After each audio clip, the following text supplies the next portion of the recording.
बिस्मिल्लाहिर्रहमानिर्रहीम वस्सलातु वस्सलामु अला सय्यिदिल अंबिया'i वल मुरसलीन। सो स्टूडेंट्स, आप लोगों के लिए again very important video specially for MDCAT aspirants. तो आपके साथ मैं डिस्कस करने जा रहा हूं पास्ट पेपर का कुछ मटेरियल। तो 2011 से लेकर जी 2023 तक यूएचएस या पीएमसी ने जो भी टेस्ट लिए, आप लोगों के जो भी एमडी कैट का टेस्ट हुआ, एंटी टेस्ट हुआ, तो उसका जो बायोलॉजी का पोर्शन है जी, उसके अंदर आप लोगों को जितने भी क्वेश्चंस हैं और मोस्ट स्पेशली जो year wise unit wise questions हैं, क्योंकि आप लोगों को पास पेपर तो मिल जाता है लेकिन उसके अंदर डेफिनेटली एक सीक्वेंस के साथ वो क्वेश्चंस होते हैं। In other words, separate unit के आपको क्वेश्चंस ढूंढना मुश्किल होते हैं और कितने क्वेश्चंस किस यूनिट में से किस साल आए थे और उनके क्या आंसर्स हैं। तो अलग अलग यूनिट के क्वेश्चंस आप लोगों को मैं अब यहाँ पर दिखा रहा हूं और पीडीएफ की फॉर्म में ही आपको मटेरियल पूरे का पूरा मिल सकता है। 2011 से लेकर 2023 तक का जो बायोलॉजी का पोर्शन है एमडी कैट एंटी टेस्ट के हवाले से year wise unit wise pass papers with answers की एंड विद डिस्कशन, क्योंकि बहुत सारी इंपॉर्टेंट ऐसी टर्मिनोलॉजी है जो कि आप लोगों की अगेन टेक्स्ट बुक में भी नहीं है इवन, तो उसका भी आप लोगों को अगेन मैं अभी आपको थोड़ा सा इसका दिखाता हूं मटेरियल कि उसमें से भी आप लोगों को जो क्वेश्चंस की ऑप्शंस आती रही और उसमें आप लोगों के टेक्स्ट बुक के अंदर वो इन्फॉर्मेशन नहीं थी, वो भी मैंने यहाँ पर प्रोवाइड की है। तो ये सारा मटेरियल आप लोग कैसे हासिल कर सकते हैं, अगेन आप लोगों ने मेरा व्हाट्सएप ग्रुप ज्वाइन करना है जो कि फ्री ऑफ कास्ट है, separate for male and female. तो आप लोगों को अपना नाम और अपने शहर के नाम के साथ मेरे व्हाट्सएप नंबर जो प्रीवियस वीडियोस में भी मैं बताता रहा हूँ, दोबारा से जुबानी बता रहा हूँ, सुन लें। सो 03466139 तो यहाँ पर आप लोग अपना डाटा सेंड कर दीजिएगा, अपनी इंफॉर्मेशन सेंड कर दीजिएगा, तो मैं इंशाल्लाह आप लोगों को बीइंग अ सब्सक्राइबर अपने व्हाट्सएप ग्रुप में ज्वाइन कर लूंगा और उसके बाद फिर आप लोगों को ये इंफॉर्मेशन या फिर ये सारा मटेरियल वहां मिल सकता है। अभी मैं आप लोगों को जस्ट एक आइडिया दिखाता हूँ, ये कुछ मटेरियल का कुछ मैं आप लोगों को अभी शो करता हूँ और उसके बाद 2023 का जो पेपर हुआ था वो इंशाल्लाह मैं आपके साथ पूरे का पूरा इस वीडियो के अंदर शेयर करूंगा, उसके आंसर्स आपको बताऊंगा डिस्कशन के साथ, ताकि आपको अंदाजा हो सके कि किस तरह के क्वेश्चंस आते हैं, कितने क्वेश्चंस किस यूनिट में से आते हैं, क्योंकि आप लोगों के सिलेबस के अंदर कोई इस तरह की ब्रेकअप नहीं है कि आप लोगों को फला यूनिट में से इतने एमसीक्यूज आएंगे या फला में से इतने। तो वो भी आपको एक आइडिया हो जाएगा और क्वेश्चंस की क्वालिटी का भी आपको पता चल जाएगा। तो मैं आपको लेके चलता हूँ, जरा ये थोड़ा सा मटेरियल को मैं आपको दिखाता हूँ कि इसमें किस तरह की इंफॉर्मेशन आपको मिल सकती है। ओके जी, अब ये देखें, ये 2011 और इसी तरह से इंट्रोडक्शन टू बायोलॉजी उस वक्त एक यूनिट होता था, तो अब तो ये सिलेबस में एज सच यूनिट नहीं है, तो लेकिन 2011 12 13 तो इस तरह से सारे क्वेश्चंस इसी के तरह से आप लोगों को जो यूनिट नंबर 3 है, पहले पहले यूनिट नंबर 2 और यूनिट नंबर 2 उस वक्त सेल स्ट्रक्चर का था, लेकिन अब जो है वो आप लोगों को मालूम है कि ये सेल बायोलॉजी है वो यूनिट नंबर 4 है।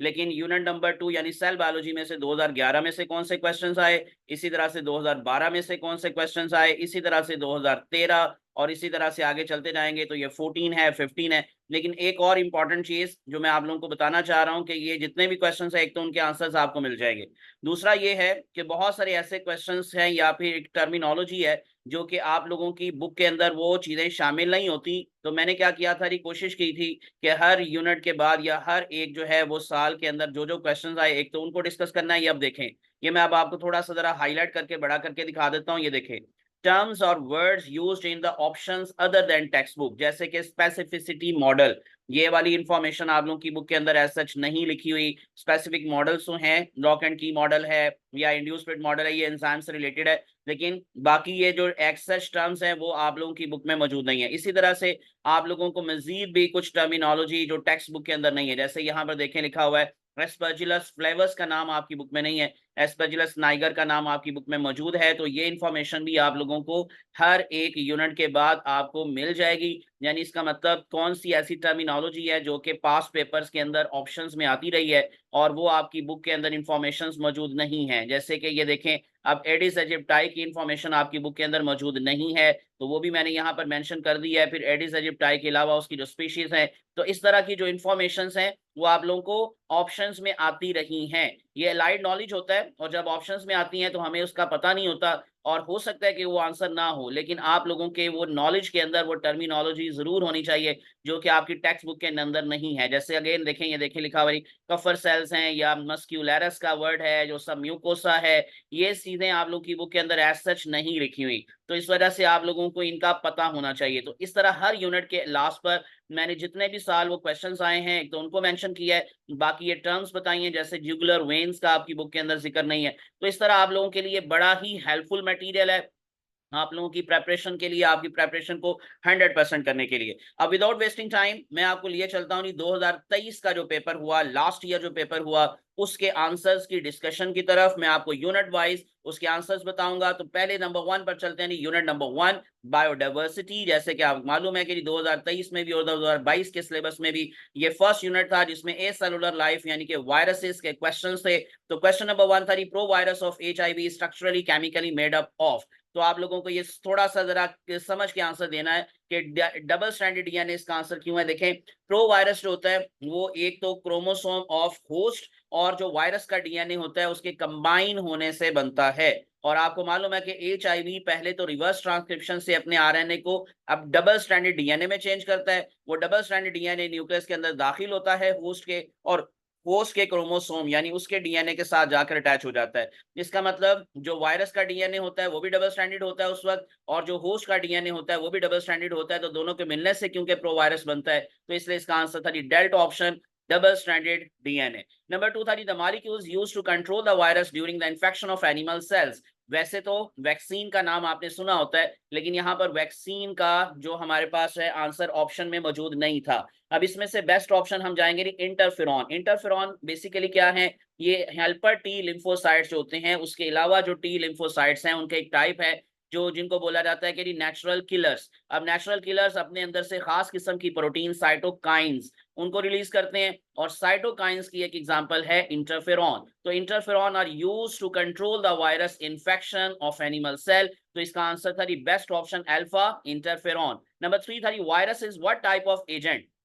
तो ये इन्फेक्शियस एजेंट कंसिडर होता है। बैक्टीरिया भी जो डिजीजेस काज करते हैं उनको इन्फेक्शियस डिजीज कहते हैं, जो वायरस डिजीज काज करता है उसको भी इन्फेक्शियस डिजीज का नाम दिया जाता है। तो ये इन्फेक्शियस एजेंट है। बाकी जो ऑप्शन है नहीं, सेलुलर नहीं है, नॉन सेलुलर है। नॉन इन्फेक्शियस गलत बात ही, नॉन प्रोटीन नहीं है, इसमें प्रोटीन प्लस न्यूक्लिक एसिड दोनों होते हैं, तो जिसको हम वायरॉन कहते हैं। नंबर 4 था question number 4, which of the following virus contain single stranded DNA.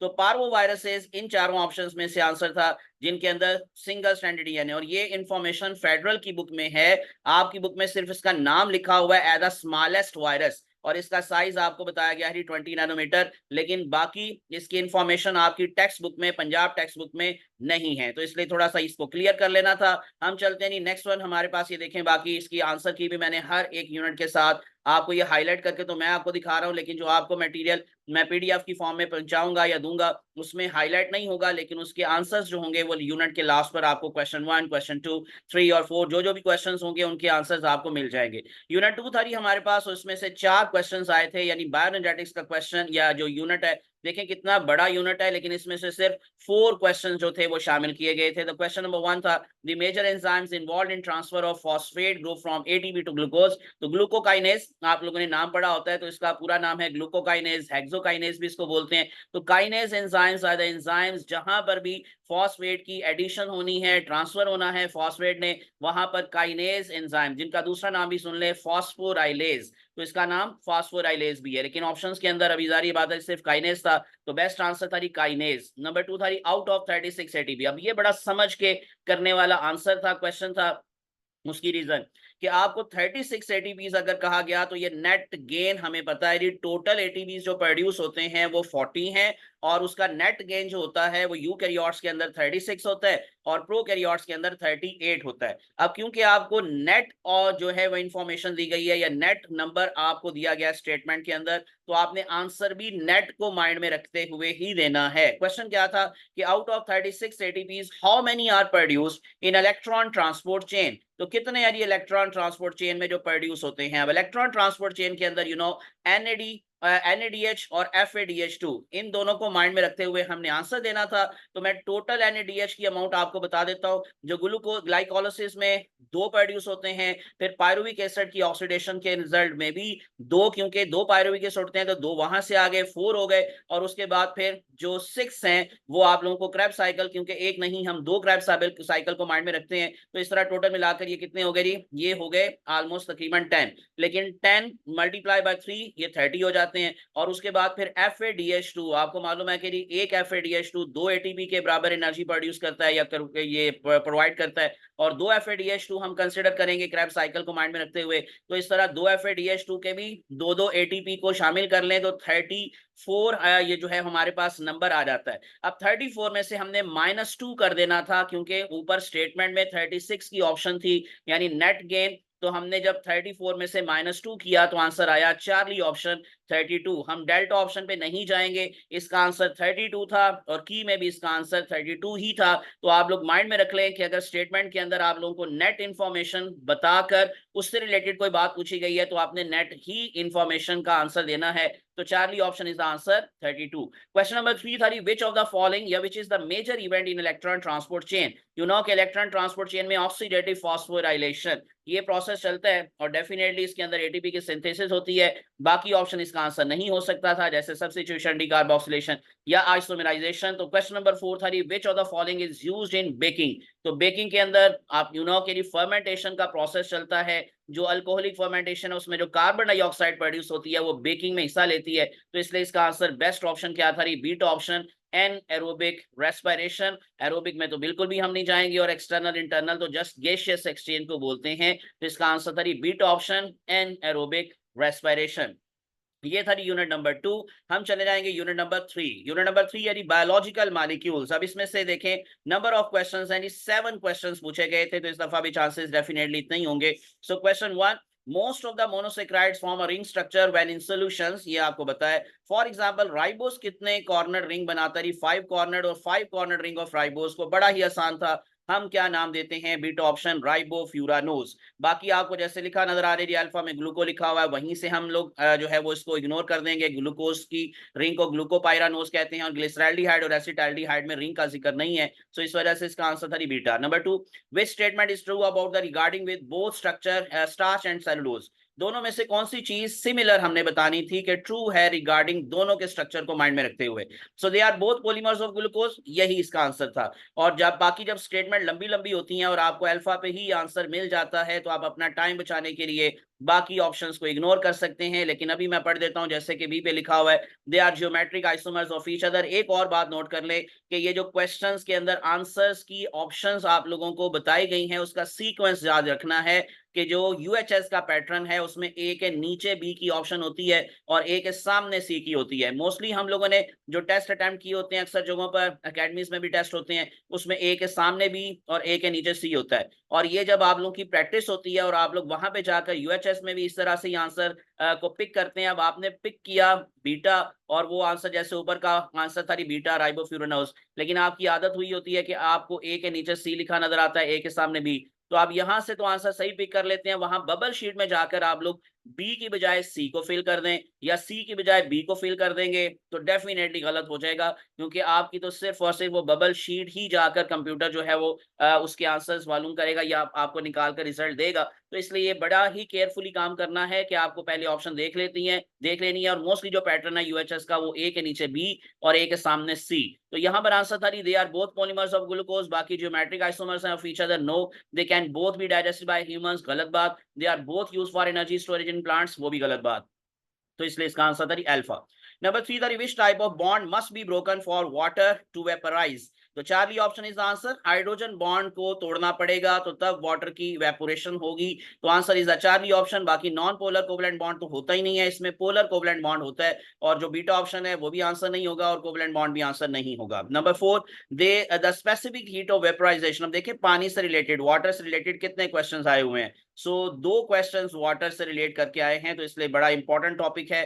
The specific heat of vaporization of water plays an important role in the regulation of heat produced by oxidation, because you know कि oxidation is the endothermic process, या ये जो है वो दूसरे words में कह दें कि ये बर्निंग प्रोसेस होता है, तो जो हीट प्रोड्यूस होती है वो ऑक्सीडेशन के रिजल्ट में प्रोड्यूस होती है, तो इसलिए स्पेसिफिक हीट जो होती है वेपोराइजेशन ऑफ वाटर वो आप लोगों के लिए कूलिंग इफेक्ट का बायस बनता है। जब ये प्रोसेस चलता है इवेपोरेटिंग कूलिंग, तो ऑक्सीडेशन के रिजल्ट में जो हीट प्रोड्यूस होती है उसको ये रेगुलेट करता है। Number 5, biologically dash plays key role in maintaining the integrity of the lipid bilayer membranes. तो लिपिड से रिलेटेड क्वेश्चन आया, तो यू नो के फॉस्फोलिपिड्स जो है इसमें इंक्लूड है, शामिल है, और उनका जो हाइड्रोफोबिक एरिया होता है वो इंटेग्रिटी, क्योंकि ये एक्सक्लूजन की बात हो रही है और एक्सक्लूजन में हाइड्रोफोबिक एरिया आप लोगों को इसमें नजर आएगा। वैसे तो हाइड्रोफिलिक एरिया बाहर होता है और हाइड्रोफिलिक जो हाइड्रोफोबिक टेल्स होती हैं वो अंदर की तरफ होती हैं, लेकिन आंसर की के अकॉर्डिंग इसका आंसर था beta option, hydrophobic exclusion. Number 6, energy is dash by the breakdown of the complex molecules into simpler ones. Catabolic reactions की बात हो रही है, तो इस दौरान एनर्जी रिलीज होती है, तो दैट्स व्हाई अल्फा ही इसका आंसर था। कंज्यूम होती है एनाबॉलिक प्रोसेस के अंदर और रिलीज होती है ये कैटाबॉलिक प्रोसेस के अंदर। लेकिन चार्ली देखें, हम कंफ्यूज हो सकते थे रिलीज और प्रोड्यूस, लेकिन आप लोग ज़हन में रख लें कि energy is release not produce, तो इसलिए इसका आंसर है जी alpha, release. Number 7, last question था, dash forms almost 3/4 of the body weight. तो यू नो कि 70% ऑफ द सेल वेट कह ले वो वाटर होता है, तो इसलिए बॉडी वेट का भी हम लोग यही कंसिडर करेंगे, जैसे यूनिसेलुलर है तो उसका एक सेल उसकी बॉडी होगी, तो इसका आंसर होगा जी alpha, water. Water forms the almost 3/4 of the body weight, यानी कि 3 हिस्से ऑलमोस्ट तकरीबन बॉडी के पानी बनाता है। बाकी आंसर की नीचे आपको नजर आ रही है जी। नंबर 4 यूनिट पे चलते हैं, cell structure and function. So इसका पहला क्वेश्चन था, cells of different types can be distinguish on the basis of surface. तो सरफेस के ऊपर क्या चीज होती है जिसकी वजह से हम सेल की जो टाइप होती हैं उसको डिफरेंशिएट कर सकते हैं। तो glycolipids and glycoproteins, because phospholipids सबके पास हैं, ग्लोब्यूलर प्रोटीन्स अगर आप कहेंगे तो वो भी ऑलमोस्ट सबके पास, कोलेस्ट्रॉल हर यूकैरियोटिक सेल में आपको दिखाई दे सकता है, लेकिन Charlie option is answer, glycolipids and glycoproteins can be determine the type of the cell, तो उसकी बेस पर हम उसको डिस्टिंग्विश कर सकते हैं। ये जो क्वेश्चन नंबर 2 है ये अब आप लोगों को ग्रेस मार्किंग मिलती है, समटाइम इस तरह के क्वेश्चंस आ जाएं, तो इस वजह से जिसकी ग्रेस मार्किंग हुई थी इसको डिलीट कर दिया गया था या इसको इग्नोर कर दिया गया था। सो क्वेश्चन ये था कि mitosis a type of cell division is observed इन।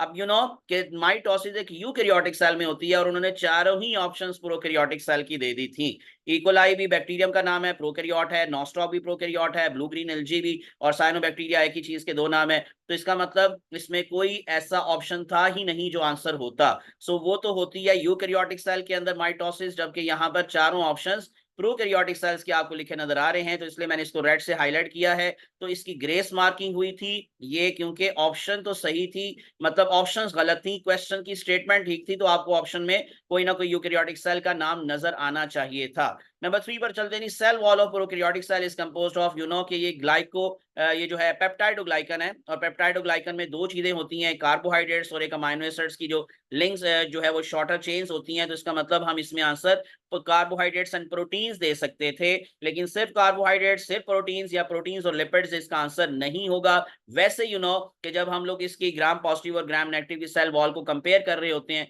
तो उसमें लिपोप्रोटीन भी हमें नजर आती है, पॉलीसेकेराइड्स का वर्ड भी है, प्रोटीन भी, लेकिन एक्चुअली यहाँ पर पेप्टाइडोग्लाइकन यानी म्यूरिन को माइंड में रखते हुए हमने आंसर देना था, तो आंसर था beta option, carbohydrates and proteins. Question number 4, which structure of prokaryotic cell wall cell will play the role of mitochondrion. तो प्रोकैरियोटिक सेल की कौन सी चीज माइटोकॉन्ड्रिया की तरह बिहेव करती है, मीजोसोम्स। यू नो कि ये जो एरोबिक रेस्पिरेशन का प्रोसेस है प्रोकैरियोटिक सेल्स के अंदर, वो मीजोसोम्स के ऊपर जो रेस्पिरेटरी एंजाइम्स होते हैं उसकी वजह से चलता है। दूसरे वर्ड्स में जो इलेक्ट्रॉन ट्रांसपोर्ट चेन का प्रोसेस है वो भी इस मीजोसोम की मेम्ब्रेन की वजह से चलता है, तो इसलिए इसका आंसर था जी delta option, mesosomes. Number 5, proteins and lipids are modified into glycoproteins and glycolipids by which cell organelle। आसान था, ये स्पेशलाइज्ड फंक्शन है, मोस्ट इंपॉर्टेंट फंक्शन है गोल्गी कॉम्प्लेक्स का, तो अल्फा पे ही हमें आंसर मिल गया, इसलिए बाकी ऑप्शंस को हम इग्नोर करके अगले क्वेश्चन की तरफ चलेंगे। क्वेश्चन नंबर 6, लास्ट क्वेश्चन, यानी कि सेल जो हमारे पास पोर्शन है या सेल का जो यूनिट है उसमें से टोटल आपको 5 क्वेश्चंस पूछे गए थे। सो 6 क्वेश्चंस पूछे गए थे जी। लास्ट क्वेश्चन था, cyclosis and amoeboid movements are due to. तो माइक्रोफिलामेंट्स का ये मोस्ट इंपॉर्टेंट फंक्शन है, माइक्रोट्यूब्यूल्स सेल की मूवमेंट के अंदर या साइटोप्लाज्मिक की मूवमेंट के अंदर रोल प्ले नहीं करते, वो basically formation of cilia, flagella, basal body etcetera वो करते हैं। इंटरमीडिएट फिलामेंट सेल की शेप को मेंटेन करते हैं, तो इसलिए इसका आंसर था चार्ली, माइक्रोफिलामेंट्स। हम चलते हैं unit number 5, coordination and control. So यहां से हम पार्ट 2 में दाखिल हो रहे हैं। सो पार्ट 2 के अंदर जो चैप्टर नंबर 17 है उसमें से नर्वस सिस्टम और जो एंडोक्राइन सिस्टम है उसके सारे ये क्वेश्चंस हैं। तो टोटल क्वेश्चन 6 पूछे गए थे इसमें से भी। So your number 5 question number 1, what is true about the oxytocin. तो ऑक्सीटोसिन के बारे में इनमें से कौन सी बात सही है। एक्स ऑन किडनी ट्यूब्यूल्स, वो तो एडीएच करता है। बी पे लिखा हुआ है स्टिमुलेट्स आईसीएसएच, वो भी नहीं आंसर, क्योंकि वो हाइपोथैलेमस में से फैक्टर्स आते हैं। पहले आईसीएसएच वो निकलता है पिट्यूटरी ग्लैंड से और वो जाकर टेस्टोस्टेरोन को रिलीज करवाता है from interstitial cell. Perform the cellular function, no, तो बेस्ट ऑप्शन आंसर था dilate milk ducts of the memory glands. तो ऑक्सीटोसिन का एक काम होता है ड्यूरिंग बर्थ यूट्रस के जो मसल्स होते हैं उनको सॉफ्ट करके वहां पर डिस्टेंशन करना, और दूसरा इसका जो मेन फंक्शन है वो है डायलेट करना मिल्क डक्ट्स को। मेमोरी ग्लैंड्स में से मिल्क की जो इजेक्शन है, मिल्क की रिलीज है, उसको ये आसान बनाता है। Number 2, in a typical nerve the action potential duration कितनी है, वो है मिली सेकेंड तक आप लोगों ने पढ़ा हुआ है। तो डेफिनेटली 4 ऑप्शंस थी, एक 1 मिली सेकेंड था, एक 1 माइक्रो सेकेंड, एक सेकेंड था और एक मिनट था। तो इनमें से बेस्ट ऑप्शन आंसर था 1 millisecond. Number 3, during the resting potential condition जो होती है वो क्या होती है। तो आउटर सरफेस मोर पॉजिटिव होती है, इनर सरफेस मोर नेगेटिव होती है। तो अल्फा पे ही हमें आंसर मिल गया कि outer surface of neuron is more positive.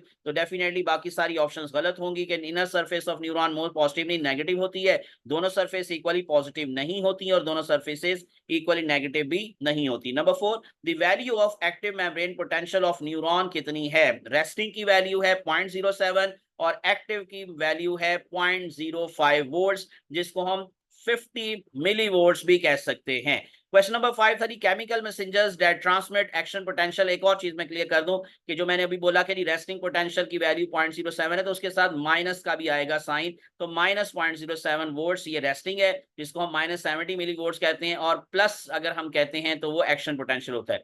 तो नंबर 5 पर चलते हैं। Chemical messenger that transmit action potential across the synapse in the form of chemicals. उन केमिकल्स का नाम न्यूरोट्रांसमीटर है। नो डाउट एसिटाइल कोलिन उसका सबसे इंपॉर्टेंट मेंबर है, लेकिन यहाँ जो डेल्टा ऑप्शन में लिखा हुआ है जस्ट आपको कंफ्यूज करने के लिए एसिटाइल कोलिन के साथ देखे लिखा हुआ है एसिटाइल कोलिन एस्टीरेज, तो ये एंजाइम का नाम हो गया। तो इसलिए हम लोग इसका आंसर क्या लेंगे जी, charlie option neurotransmitter. Number 6 last question था इसमें से, pressure receptor that receive deep pressure stimulus in human body. तो वो है पेसिनियन कार्पसल्स। अब इससे भी एक बात क्लियर होती है कि समटाइम्स स्टूडेंट्स को कंफ्यूजन होती है कि कितना करना है कितना नहीं करना।